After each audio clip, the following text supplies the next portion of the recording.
Cigarettes have always been a fascinating part of a culture for me, having grown up from a period of time when anybody could go into a store when I was a kid and buy a pack of cigarettes. I remember kids like 8, 9, 10 years old. I'm not kidding.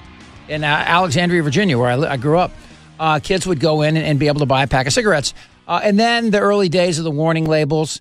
And then, having worked in clubs for years like I did, if I don't get lung cancer, it'll be just because I'm lucky from all the secondary smoke I inhaled, And then to see the hubris that these billion-dollar companies show when they come out and they say, we're doing everything we can to ensure people's safety. They put filters on them at first, which didn't, and then they were, ginning up the nicotine in there so you get even more hooked on them.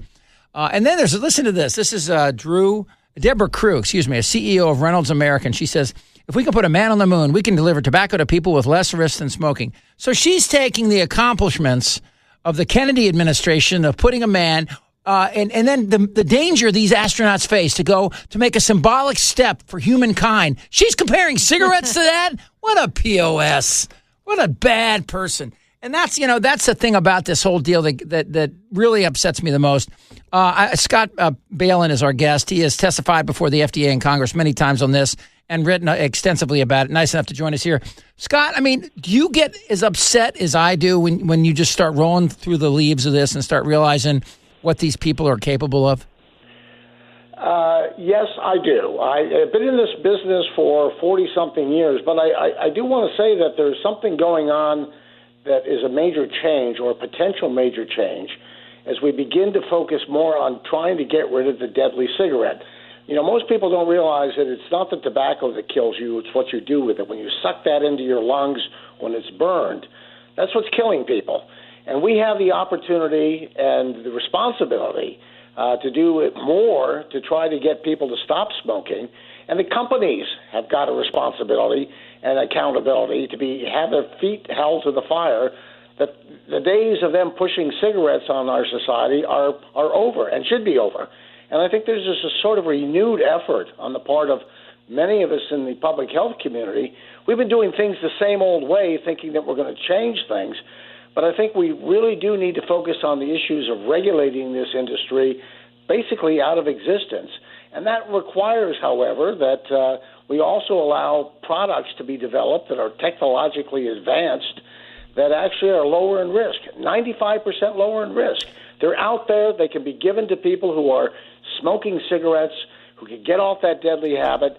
To expect people to go cold turkey, I just don't think that's the way to go at this point. So you talk to meth heads, and they'll say meth was easier to get off than cigarettes. Yeah, well, it probably is, and it's the nicotine in the smoke. Cigarettes are the cleanest and the safest way and quickest way to deliver nicotine. I didn't mean to use the word safest, but quickest, and that has been part of the problem. So people get hooked on these products. They can't quit. They don't have any alternatives. They don't have any underlying support.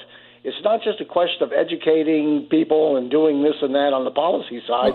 We've got to focus on the issue of nicotine addiction. We have to focus on the 40 million people who are still smoking and costing this country $300 billion in lost productivity. And let's forget about that for a second, because I like you said, it's difficult to quit. Disproportionately less educated and poor. Nikki, how long did you smoke for? I smoked probably for 15 years. And you quit cold turkey?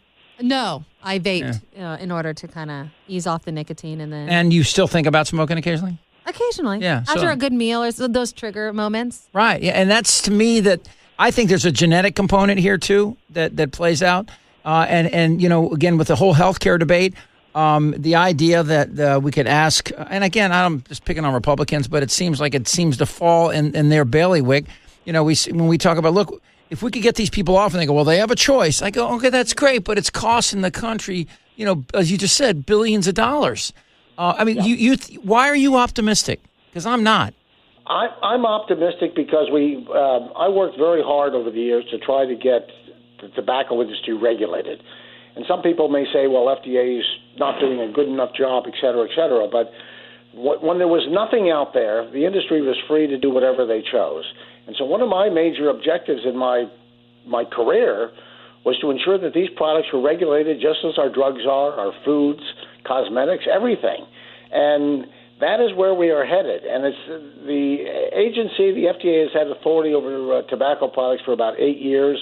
It's been a slow process of development, but I think they're finally beginning to turn a corner to looking at developing nicotine strategies, getting people off cigarettes by requiring the companies over the next X number of years to reduce the nicotine in their products.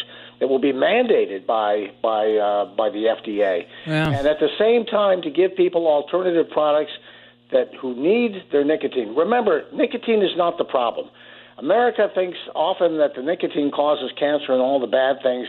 But it hooks you. Negative aspects, but it's not the problem, and we need to give people lower risk, safer alternatives such as snus products or even e-cigarettes if they are properly regulated. Scott, was it you I talked to about how the federal government for vets wasn't giving them all the information on their support line about cigarettes?